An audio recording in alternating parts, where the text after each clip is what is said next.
In this case, we have two equations, and we are going to solve the x1, x2 by using graphical method. If you take the x2 on the left hand side and then rearrange it, you should be able to obtain these two equations.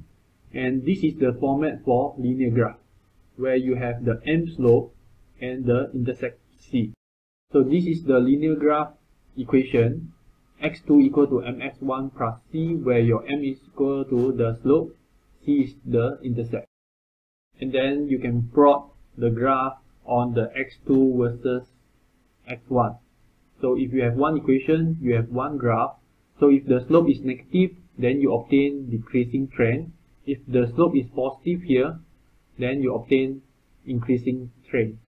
For example, here you have two equations. So for the first equation, let's take the x2 to be the left hand side. On the right hand side, you have 18 minus with 3x1 and divide by 2. Then you should be able to obtain the first equation here. And you continue for the second equation. Take the x2 here. 2 minus with this, you get positive x1. And then divided by 2. Then you should be able to obtain this second equation. So our next step will be plotting these two linear graphs. So this is the two equations. For the first equation, the slope is negative 3 over 2. So you know it's a decreasing trend. So this is the first line. And then the intersection is starting from 9. And the slope is 3 divided by 2. So you should know here is 3, here is 2. Therefore, you can compute the gradient by 3 over 2.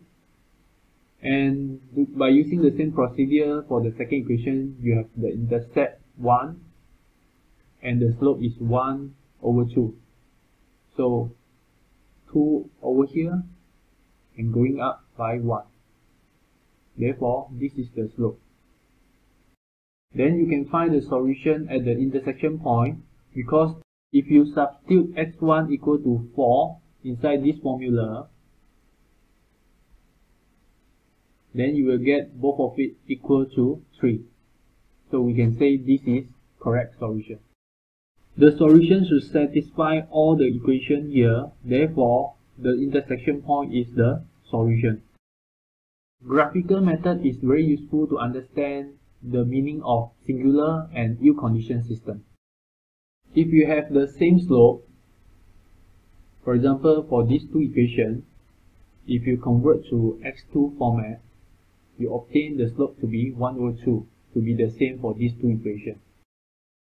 Since the intercept for the first equation is 1, second equation is 1 over 2, therefore you can see there is no intersection point, means no solution occur for these two equations. On the other hand, you have these two equations. When we convert to this format, you obtain the same slope as well as same intercept. Therefore, when you plot it, you found that these two equations, these two lines, match with each other at many points. So, many intersection points here indicate infinity solution. Bear in your mind that if you have a singular system, the slope will be the same. So, in this case, you will have either no solution or infinity solution. The slope is relevant to the determinant, where we can check if you get the determinant equal to 0, then it means that your slope will be equal. So in this case, we can tell it is a singular system. For the first example here, after you convert to the matrix format, let's find the determinant for this system matrix. So we take the determinant and you should be able to obtain the result equal to 0. If you continue the same procedure for the second example here, so first of all, you obtain the system matrix and then take the determinant for the system matrix, you get 0 answer also. So it's very important for you to know that when you get the determinant for the system matrix equal to 0, then you must know that this indicates singular system where you have the same slope, like these two cases. You might not be able to compute the solution as there is no intersection, or you might obtain infinity solution. This is the example where you have the slope of the equation that is almost equal. Since the slope between these two lines are almost equal, so you found a region where you have many intersection points. Therefore, you can obtain many solutions from this intersection region. This is known as ill-conditioned system, or we can also call it as ill-post system. In this case, your determinant will be close to 0. So we have example here where this is the first slope to be 0.46. This is the second slope, which is 0.5. And the slope difference between them is 0.04. As a rule of thumb, if your slope difference is less or equal to 0.1, we call it as ill-conditioned system. You can also find the slope difference by using the determinant. So in this case, you obtain the matrix format and you see this term to be the system matrix. Take the determinant for the system matrix, you obtain 0.04, which is exactly the same with the previous slope difference.